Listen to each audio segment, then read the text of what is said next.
And we are back. From coding for robots and M2M communication and creating a kind of logo-like, I think for those guys who are not familiar with it, Logo was a programming language from the late 70s, a graphical language with the so-called turtle, which was a cursor, and you could kind of control it. It was meant to be for kids to teach them about the methods of coding, and this is what the Project Roberta did in our previous interview, and I thought it was absolutely amazing. So you guys need to look it up, projectroberta.org. We are coming back to hardware, to products, and I already pitched it right before we went into the break that Medion is a very well-known OEM here in Germany, not only very well-known, but basically one of the biggest, if not the biggest. And they got acquired by Lenovo about 3 or 4 years ago? Yes, about that. No, it's actually a little bit longer than that, but yeah. And you know what? Who can tell us everything about this is Jan. Jan Damke is the head of product management for tablets, smartphones, e-books, and mobile broadband. You know, these little UMTS sticks and Wi-Fi hotspots. He's the man, basically. He's doing it all, right? Thank you very much. Talking about mobile, talk to Jan, if it's Medion. Jan, Medion, part of Lenovo right now, but over here in Germany, you're on the market for, I think, like 20 years, or at least 20 years. 25 years, actually. Jesus, my God, time is flying, right? Yeah. Very successful brand. Thank you. It's first one to go into completely different distribution channels, being all over the place, starting with kind of computers, and then all of a sudden turning into a big consumer electronic product brand. You have an amazing portfolio right now. We are literally doing everything. Well, I think we're starting with white goods, of course, but then all the modern stuff. If you come to our booth, 11.2, we're actually showing curved televisions nowadays. We have the whole lineup, even like stuff from the consumer electronics, like DLNA speakers. So it's getting quite huge. Obviously, it's quite a big portfolio. So well, the first time I've heard about Medion was because of PCs. Right? Yes. You were one of the most disruptive forces for the German PC market because in terms of the pricing, those were the days when my dad stood up at 4 in the morning to line up for a new PC. In front of Aldi. In front of Aldi, and Aldi is an international grocery store, supermarket, and those guys were the first ones to open these distribution channels, and this was disruptive on a global scale, right? Because no one ever did this before. Yes, you're right, actually. Well, that's where the success started, and the success is coming from. But since then, I don't want to say things changed. Aldi is still, of course, very important, probably the most important customer we are dealing with. But on the other hand, especially what I'm here today is we are changing a lot our strategy in terms of what we want to do, how we want to be perceived in the market. And of course, smartphone is at the moment the most important product, probably next to our gaming Eraser series as well as our tablets, where we want to be actually younger, more aggressive, but we still I almost forgot this. You also have a gaming series. Oh, yeah, Eraser. Like 2 years ago, we gave away one of these amazing Eraser machines during our live stream. I almost forgot about it. Yeah. No, well, it's a very big thing. I mean, I'm not the one who is in charge, obviously, in terms of product management, but what I can tell you is, at the moment, we have people from SK Gaming over there. They're playing FIFA and League of Legends. We're actually doing sponsorships and stuff like that. It's very exciting. Jesus, it is exciting. It's a lot of fun, additionally, smartphone-wise, we are at the moment reinventing ourselves. So we just launched an entire lineup, starting with our X5020. It's still what Medion stands for. So we make value for money. It's as simple as that. We want to actually show people that you don't have to spend essentially 600, 700, 800, whatever, on a smartphone. You can actually get not the latest, but sorry about that. No worries, Not the latest, but actually amazing performance in a device that is under 300 euros. So for instance, here we have full HD screen, obviously 5-inch, 32 gig plus 3 DDR. Qualcomm octa-core Snapdragon 615, literally all the stuff you need on board. Gorilla Glass here, Gorilla Glass there. And it's just like kind of nice metal frame, yeah, right? Yeah, of course, metal design. We actually have, yeah, it's quite swanky, isn't it? Stereo speakers on the bottom. Yes, indeed. Dual SIM, which can on the other end also be used as a micro SD card slot. So you either use one SIM. I love these double trays, right? Yeah. So whether you're going to go for 2 SIM cards or you're just using one as a micro SD, that is so smart. Something that I learned from the Chinese market. But this is a beauty. Thank you. And this is below 300 euros. Yes, actually we are having 2 versions. The 32 is and 3 gig is 299 retail pricing. Of course, we can't tell the retail price, but that's what we recommend. And we have a 249 version with 16 plus 1. That's nice. As simple Good as job. that. Yeah. No, it's nice. Different colors. It's actually also coming. Not sure if we can see that. Coming in rose gold version as well, with a nice rose gold frame. As well as then, of course, that's more my device. Right? Let me just try to hold this again into the camera. Yeah. So here's this is the rose gold version. There you can see this with a proper reflection. And over here, slowly we have the it's more kind of, what's that, space gray? Well, yeah, I call it gunmetal. But yeah, that's how it's called. Yeah. They look fantastic. Good job. Thank you very much. Well, and they are just the beginning, to be completely honest with you. Very stylish, very, very, very clean design, right? That's basically what we call the X series. Okay. But we launched 2 other series. E, entry, obviously, which is price point starting from 99 up to 149. But we also have a premium series, which is actually a combination of the features and technology we have in here, but for people that actually don't want to spend money on metal or maybe on fancy colors, it's just functionality, octa-core, everything is full HD, and yeah, that's what we are doing at the moment. Very nice. Plus, these devices you can get at possibly every retailer and e-tailer that's important in the market at the moment. We have quite proud a few partners we already started to work with, talking about people like Otto, for instance, talking about Expert. Yeah, so that's what we are doing, and quite proud of it, actually. Absolutely. Yeah.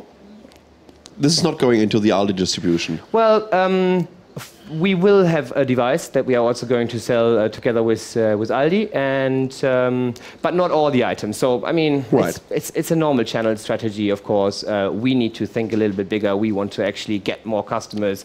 Then, of course, you need different channels. As easy as that. I mean, to see where you were coming from. Once again, this 25 years ago, this kind of boring PCs. That don't get it wrong. Well, don't tell my boss, but I shouldn't. I mean, it was a gray box and had components in there. And yes, the pricing was aggressive. And of course, at the end of the day, it's about what you're going to do with it. But to see how you evolved over this quarter of a century into a brand that now stands for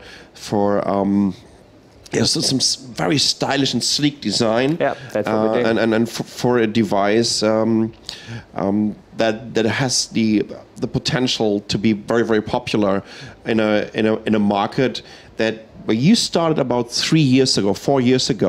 Yeah, well, first was tablets. Yeah, exactly. So, well, tablets for us is it's highly important. I mean, the market is obviously getting quite difficult. I think you're quite familiar with the situation in Asia as well. Consolidation is happening. It's quite, and plus technology, from my point of view, on the tablet side is at the moment a little bit.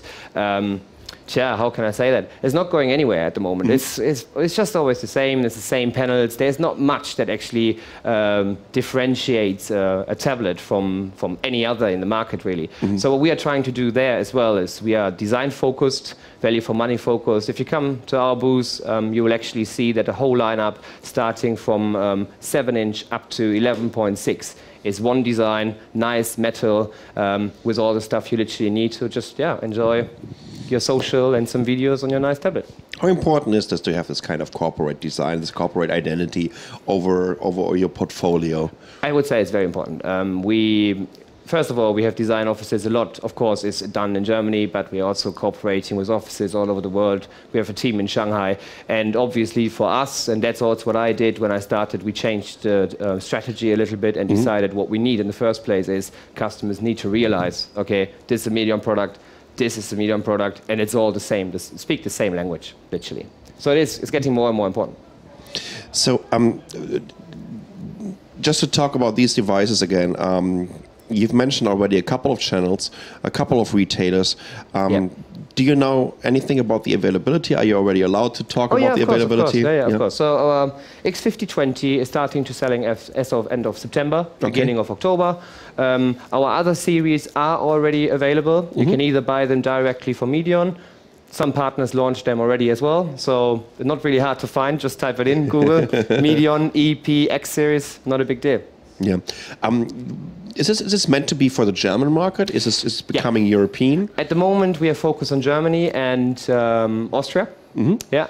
I can't say too much about our strategy in terms of where we want to go, but these are the two markets we are focused on at the moment. Okay. Yeah. Very cool. I mean, by now being part of the Lenovo group, I think this also kind of opened completely new markets and gates for you, and of course connection in terms of production facilities, fabs, etc. Yes, definitely. That's a whole new universe. It is, and it's also quite challenging. I mean, if you meet these colleagues, all amazing people, especially offices in Chicago, the whole team from Lenovo in Beijing, it's just really amazing. And the stuff we learned also in terms of software development, in terms of what can we add added values for the customer to make a product not only from the outside but also inside special was, it's really helpful being part of that big family. Yeah. You are with Medion before 10 years. There you go. So you kind of experienced the whole transformation then, I did, right? yeah, I did. It was a of course, first bit was always scary, but I can say that it was literally everything was just good and helped us a lot to actually improve. It was the right move of the company, I think. Yeah. So what's the kind of feedback that you're getting over here at IFA? I mean, IFA is a very unique show in terms of the setup, right? There's no other consumer electronics show in the world with so many visitors, because it's open for the public, right? And for you, this must be like a huge kind of market research to see them at your booth. Actually, that's what we're doing. We have a small tablet asking specifically for new colors, because for instance, we want to hear what do customers want, so you can come over there and literally decide, let the end consumer decide what they want to have. Yeah. To the whole show, the only thing I can say is it's literally impressive. If you look at a few places, including ours, of course, and all the work that people actually do weeks and weeks in advance to create these amazing booths and environments, and it's just fantastic. And yeah, the feedback we have so far is really good. We launched this product on Tuesday evening, actually, and yeah, I'm quite happy. I mean, there's always someone who is obviously not happy with the product, but the general feedback of the whole lineup we introduced and all the products, really good. I mean, I saw the Media Echo out there, and it was pretty good for you guys. Yeah. I mean, with all the stress on such a huge show, and also the last show right before the holiday season, which is of course quite important for you guys. It is. Do you actually have time, except of coming over here into our studio, but also just to walk the halls and just to look around and see what your competitors are doing, or other companies that you're not competing with, maybe completely different markets? That's a very good question, actually. And normally the answer would be no. But the way how I do it now, for instance, I simply just take one day, which is actually tomorrow, where I just blocked 6-7 hours where I can just walk and actually have a look at everything. Otherwise, no, you're right. You don't have time for that, because I meet all the important people, obviously, and try to engage with the community. Yeah. No, absolutely. Yeah. And is there anything that you're really excited about in terms of technology that is going to kind of where you would kind of hope it's going to change your life or behavior, or creating a user scenario that you always wanted to get? Well, I'm pretty excited about what the Motorola colleagues did, to be honest. The new 360 is amazing. I mean...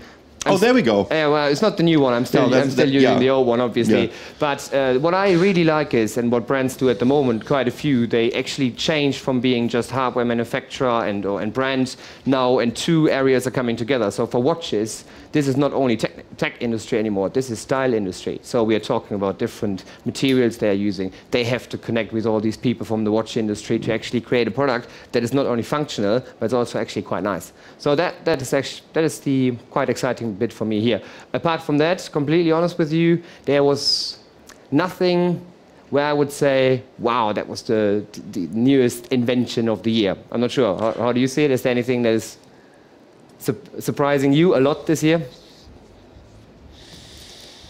Hard question. Sorry. You know what, actually, I like the new tablet from your mother's company, the Yoga Tablet 3. Well, of course. The thing there is, we know about the products. Yeah. So it's quite hard for your own launch. The cool thing about this is, I didn't have the chance to try it out on the show floor or during the press event, right? And they came onto the live stream and they were demoing it, and the 10-incher has like a Harman Kardon or GBL. A sound bar, and then they were just demoing the 3D sound, and I was just blown away. So you can actually experience that as well as with the Beamer. We literally have a corner there where people can try it. So yeah, it's quite impressive. Yeah, so that was a really amazing tablet, and I remember it how our reviews went from the very first generation, how much we liked it, and I like it when companies are becoming a little bit edgy again, right? When they're trying out new things, new designs, and that are, because I mean, at the end of the day, when we look at the smartphone market and the tablet market, it is a touchscreen, a multi-touch screen in the center of the device. We put a couple of icons on there. So it's about whether it's going to be an amazing design, whether it's going to be the combination of the price and the specs you're getting for it, or I mean the combination of all of it, or it's going to be the brand or the distribution channel. Well, we believe that actually it should be a combination of feature and, as I say, software. Try to deliver the most and actually try to sell it fairly. Well, cheap is the wrong word, but affordable. That's a really good point, because this is something where I really have to give you credit. Throughout the years, the products you guys had in your portfolio, yes, they were inexpensive. And it's just easy to be recognized as a cheap brand, but what you delivered, the value that you put into it, was absolutely amazing. And I know as soon as we're starting with netbooks, like when you had your 10-inch netbook, oh geez, that was like 2008 or 2009. It's been a while. Maybe it's been a while, yeah. But it got fantastic remarks during our review, and the readers and the users were really, really happy with the build quality, were really happy what they got for your price. And I mean, when I hold this phone in my hand, right, and when I look at the design and think, if this is going over, that's what I hope. For below 300 euros. But you know what? This is the most dynamic market right now. Yeah. So the real innovation is happening below $300, below 300 euros. We all know that. Looking at GfK figures, I mean. Exactly. And that's also not our approach. I'm not saying, hey, that's the newest high-end phone. It's the new SZ6 Edge Plus Super, whatever. That's not our approach. But still, in that segment, so many customers out there. Not everyone can afford an $800 bucks, whatever phone. So there has to be something. And the growth rates flatten out in the high-end smartphone market, right? It's really happening, and you're getting so much for it. I'm constantly saying when readers and viewers are asking me, what kind of smartphone should I buy? I'm asking for the budget, and say, why do you want to pay like $700-800 for something that is only like 10% better than a device that you can get for $250 or $300? Because that's exactly what it is, right? Well, the differences are so minor. We all know that the technology is, of course, similar to a certain extent. So we are all using Intel, we are all using Qualcomm. Right. We all buy the panels from pretty much similar sources. So it's not like that the technique, the features inside are that different. And you're right. It's probably the 10%, the little ideas that make the difference, like Lenovo Beamer, amazing feature, no one else out there. Samsung, of course, several amazing and good ideas. But again, that's where the cost adder is kicking in. No, absolutely. Yeah. Jan, it's really, really interesting to see, once again, to have the chance to, I mean, basically follow you for like 25 years to see what happened with Medion and where you guys are positioned right now, to see your portfolio. You're in Hall 11.2? Yes, 11.2, together combined with Motorola, Lenovo, and Medion, and yeah, feel free, just come. That means you basically took over the hall, right? Well, sort of. There's another. there are a few other places there as well. Sparhandy is there as well. Okay, cool. Yeah. But anyways, it's interesting to see what kind of massive group of well-known brands got together in the Lenovo group, and this is the huge advantage for all of you guys. Definitely. Yeah. So, guys, we're gonna have a little break of, let's say, like 2 or 3 minutes. And then I need to take a look at my time. Oh, yes. It's one of my favorite German